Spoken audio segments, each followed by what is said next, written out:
Welcome back.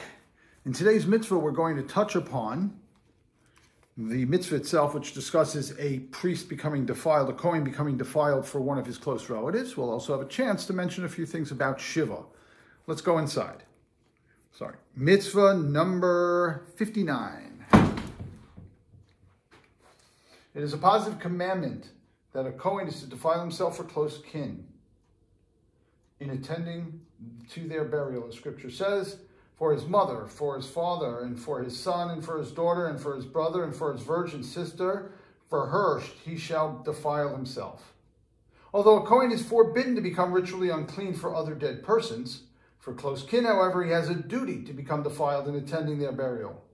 And he is to defile himself also for his wife, who is married to him. As for his brother and sister, it applies specifically to those from the same father. Women are not duty-bound to become defiled for close kin, but the right to do so is theirs, and they have to observe mourning.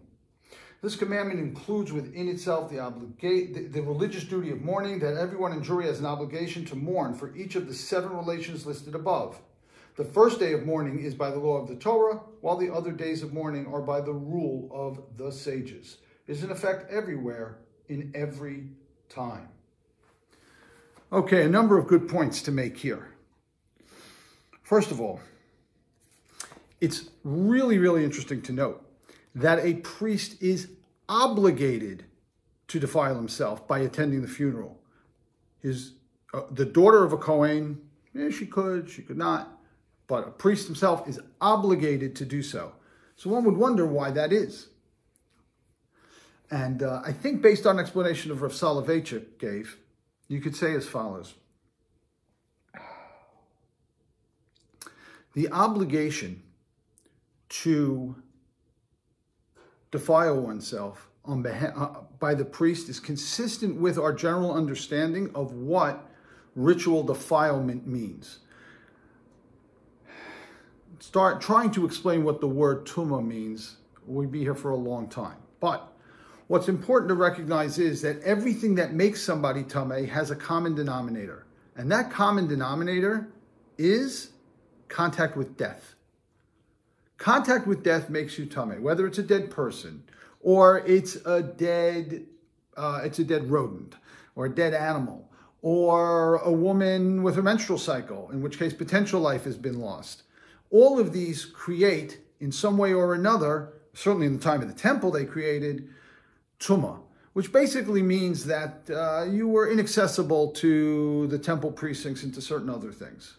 It wasn't a big deal. It wasn't a stigma to be tameh. Most people were tameh most of the year, which is why they would always ritually, they would prepare themselves before they would go up for the pilgrimage. So most people were tameh all the time, but not the priests. The priests had to maintain themselves and be tahor. However, again, for one of the 7 krovim, they have to defile themselves by going into the funeral. So the common denominator of everything that makes you tameh is contact with death. Why? Because Judaism is a religion of life. L'chaim, l'chaim, l'chaim.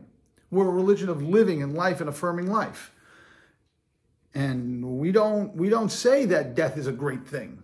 Oh, moving on to a better place. That's not our thing. It might be true, but it's not our thing. We're a religion of life. The Kohen is the very representation of that. And therefore, the Kohen has to avoid contact with death. However, when it comes to their immediate 7 krovim, their immediate 7 relatives, so God's like, listen, I understand you're a priest, but you're a human being first. So therefore, you can defile yourself for your closest relatives. Anybody else? No. But for your closest relatives, you can defile yourself because, look, before you became a priest, you were a human being, and you have a father and a mother and siblings and children, God forbid, and so therefore, you can defile yourself for those purposes. One note on Shiva. The word literally means 7 because we sit 7 days. Although the last day is truncated. We get up in the morning, walk around the block, for those of you familiar, kind of thing. But it's interesting to note that the first day is a Torah commandment and the rest of the days are rabbinic commandments. This was never relevant and everybody just sat Shiva and didn't differentiate. It came a little bit more relevant during COVID, where people would take Shiva calls on the first day, and then after that not take Shiva calls, because the first day is a Torah commandment, and the rest of the days were not. I'm not saying this is a recommended practice. It actually doesn't make entirely sense, because the reality is that sitting Shiva is not about taking Shiva calls. We all think, right? We've been patterned to think, oh, you're sitting Shiva, you have visitors.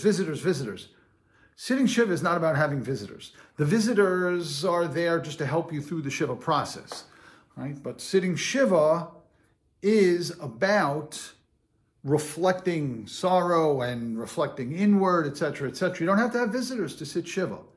We became used to the norm that we have visitors. We also became used to the completely unnecessary and absurd norm of feeding people who come to our Shiva, which is like, never was the idea. We're not there to entertain. Shiva isn't about entertaining. Shiva is for the mourners, not for the visitors.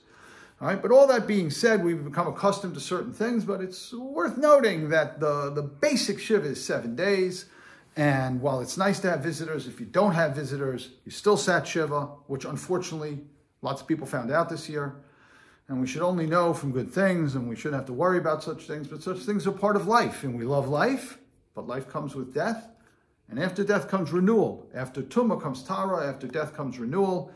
And we should only know from good things. Have a good day.